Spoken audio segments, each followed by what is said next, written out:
At the end of the strap opposite to the handle, and with the Velcro side facing down, slide the strap over the top pulley and under the top deck. The strap slides through the 2 guide pulleys, and the Velcro end attaches onto the monitor side of the clutch.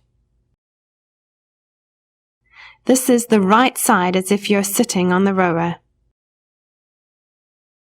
Pull the recoil strap to wrap the handle strap around the clutch. Wind the handle, or what we call drive strap, all the way so the handle slides all the way to the front pulley. Position the recoil strap through the 2 guide pulleys, over the small lower pulley and under the pulley near the forward riser bracket. Stand the machine up and reclip the bungee cord to the recoil belt.